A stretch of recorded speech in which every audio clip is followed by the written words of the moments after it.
pepper and garlic. Must be.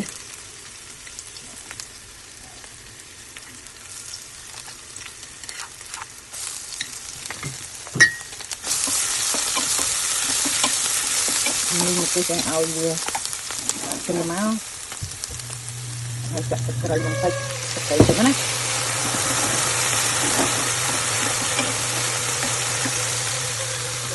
Sugar, soy sauce and sugar. Mình đi vào nào. Rồi xôi chan mình tiệt.ហើយយើងចាក់សាច់មាន់ចូល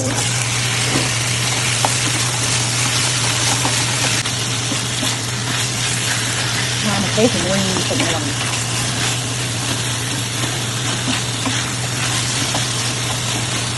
ហើយយើងចាក់ទឹកមកងាស់វាឲ្យវាផុយទឹក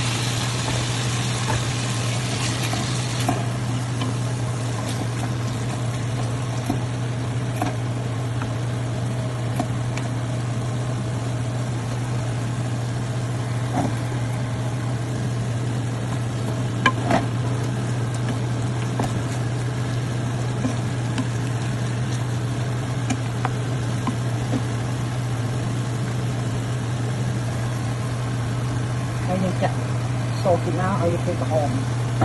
ទឹកស្លឹកផាត់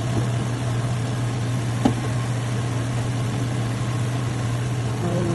ទឹកខ្យង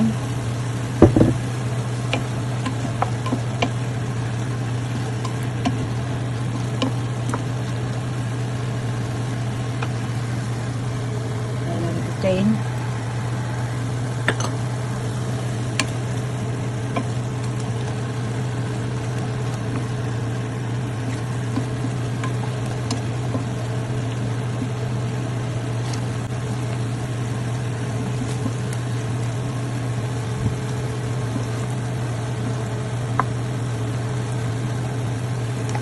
ទឹកណា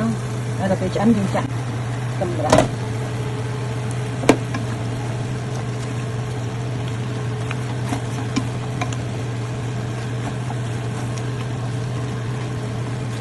ហើយយើងជ្រក់មើលទៅសាបប្រៃផ្អែមល្មមតែយើងចូលចិត្តណាយើងចូលចិត្តមិនសាបប្រៃស្អីតែយើងចឹងទៅហើយបាទនេះឆាម្ទេសមួយសាច់មាន់មួយខ្ទឹមបារាំង